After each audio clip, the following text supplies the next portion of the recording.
तो पिछली बार हमने देखा था कि कुछ डीमन गुंडे हमारे हीरोज की स्पेसशिप चोरी कर लेते हैं। इसके बाद ग्लोरियो उन्हें पैदल चलकर एक नई सवारी की तलाश में चलने को बोलता है।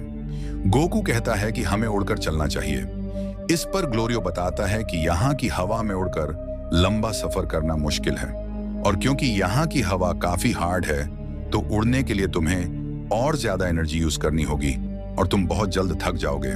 और इसके बाद वो सब पैदल ही अपने सफर पर निकल जाते हैं। रास्ते में उनके सामने सी ऑफ डार्कनेस आता है, जिसको पार करने के लिए उन्हें उड़ना पड़ता है। उड़ते हुए गोकू ग्लोरियो से पूछता है कि डीमन वर्ल्ड में कहीं भी जाने के लिए उन्हें उड़कर जाना पड़ता होगा।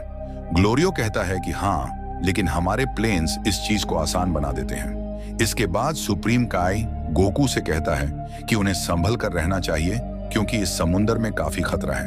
तभी अचानक से एक मॉन्स्टर समुंदर से निकलकर गोकू पर अटैक करता है, जिसे गोकू जैसे तैसे करके डॉज कर लेता है। सुप्रीम काई गोकू से कहता है कि तुम्हारी मूवमेंट्स पहले जैसी शार्प नहीं रही हैं। इस पर गोकू कहता है कि हाँ, लगता है अभी तक मुझे इस हवा की आदत नहीं हुई है। तभी वो डीमन वापस उनकी तरफ मुड़ता है और अपने माउथ से आग निकालता है। इस पर ग्लोरियो खुद उसे संभालने का फैसला करता है और जल्दी से उसके पास पहुंचकर एक जोरदार पंच और किक मारता है, जिससे वो मॉन्स्टर वापस समुंदर में भाग जाता है। ये देखकर गोकू काफी खुश होता है और कहता है कि तुम तो बहुत अच्छा लड़ते हो, लगता है तुम जरूर सुप्रीम काई से ज्यादा ताकतवर हो। इस पर सुप्रीम काई जेलस हो जाता है और कहता है कि मैं भी एक अच्छा फाइटर हूँ। खैर, ग्लोरियो उनसे आगे चलने को बोलता है और वो एक बार फिर से पैदल चलने लगते हैं। चलते समय गोकू को भूख लगने लगती है, तो ग्लोरियो कहता है कि हमें अगले टाउन चलने तक सब्र करना होगा। तभी गोकू अचानक से एक मॉन्स्टर की की को महसूस करके उन्हें रुकने को बोलता है कि तभी अचानक वहां एक मॉन्स्टर आ जाता है और उन पर अटैक करता है। वो लोग हमले को डॉज करते हैं और गोकू एक ही झटके में उस मॉन्स्टर की बैंड बजा देता है। ये देखकर ग्लोरियो गोकू से पूछता है कि उसे मॉन्स्टर के बारे में कैसे पता चला, क्योंकि ग्लोरियो ने उसे आते हुए नहीं देखा था। गोकू कहता है कि मैंने उसकी की महसूस की थी। इस पर ग्लोरियो पूछता है कि की क्या होती है, तो सुप्रीम काई बताता है कि गोकू एक अच्छी खासी अमाउंट में किसी की भी एनर्जी को सेंस करके उसके बारे में बता सकता है। खैर, इसके बाद वो लोग एक शॉप के सामने रुकते हैं और वहां जाकर खाना खाते हैं। खाते समय सुप्रीम काई ग्लोरियो से पूछता है कि उन्हें नई सवारी कहां से मिलेगी। इस पर ग्लोरियो उस शॉप की ओनर से बात करता है तो वो उसे अपने हस्बैंड से मिलवाती है। ग्लोरियो उसके हस्बैंड से एक स्पेस सीड के लिए डील करता है जो उन्हें 120 किलोमीटर तक ले जा सकता है। खैर, वहां उन्हें कुछ अलग अलग टाइप्स के कीड़े भी मिलते हैं जो स्टैमिना, जख्म और एनर्जी को रिस्टोर करते हैं, just like senzu beans. Goku ग्लोरियो से उन्हें खरीदने को बोलता है और वो लोग उनमें से कुछ खरीद कर शॉप से बाहर आ जाते हैं। बाहर आकर वो लोग उस स्पेस सीड के पास पहुंचते हैं जिसके लिए ग्लोरियो ने डील की थी। लेकिन उस स्पेस सीड को देखकर सुप्रीम काई बहुत हैरान होता है, क्योंकि वो चीज एक तरह का कैनन होती है। खैर, ग्लोरियो उस बुजुर्ग हस्बैंड को उनकी डायरेक्शन बताता है और वो तीनों उस कैनन जैसी चीज पर बैठ जाते हैं और वो बुजुर्ग उस कैनन को फायर कर देता है, जिससे वो लोग बहुत तेजी से आगे बढ़ने लगते हैं। रास्ते में सुप्रीम काई ग्लोरियो से पूछता है कि वो इस चीज को कंट्रोल कैसे कर रहा है, तो ग्लोरियो कहता है कि वो इसे नहीं चला रहा, बल्कि ये चीज अपने आप ही हवा में उड़ रही है। ये सुनकर सुप्रीम काई काफी डर जाता है और पूछता है कि अगर ऐसा है तो हम कभी भी गिर सकते हैं। ग्लोरियो जवाब देता है कि हाँ, इसीलिए हमें इसके टूटने से पहले इस पर से उतरना होगा। तभी अचानक से उस स्पेस सीड की लिमिट पूरी हो जाती है और वो सी ऑफ डार्कनेस में गिरने लगती है।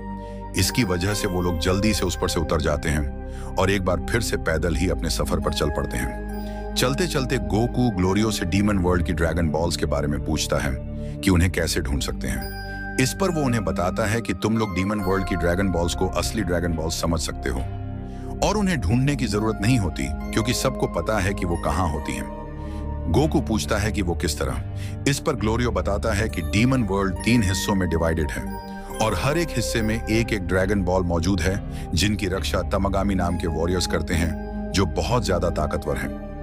ये सुनकर गोकू बहुत खुश होता है और ग्लोरियो से पूछता है कि उन्हें बस 3 ड्रैगन बॉल्स को जमा करना होगा।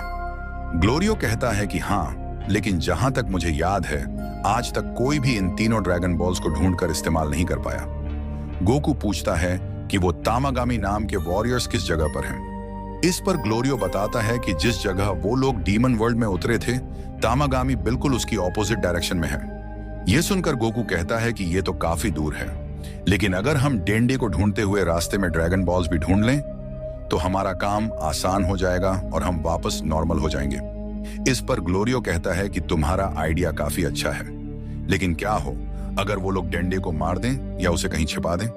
इसीलिए बेहतर यह होगा कि ड्रैगन बॉल्स को ढूंढकर तुम लोग दंदे को पहले बचा लो और बाद में पृथ्वी वापस पहुंचकर अपनी ड्रैगन बॉल्स का इस्तेमाल करके वापस नॉर्मल हो जाओ। यह सुनकर गोकू काफी खुश होता है और उसकी बात से अग्री हो जाता है। खैर, इसके बाद वो लोग एक दूसरे टाउन में जाते हैं, लेकिन टाउन पहुंचकर उन्हें जल्दी से छिपना पड़ता है क्योंकि वहां डीमन किंग गोमा की मिलिट्री फोर्स मौजूद होती है।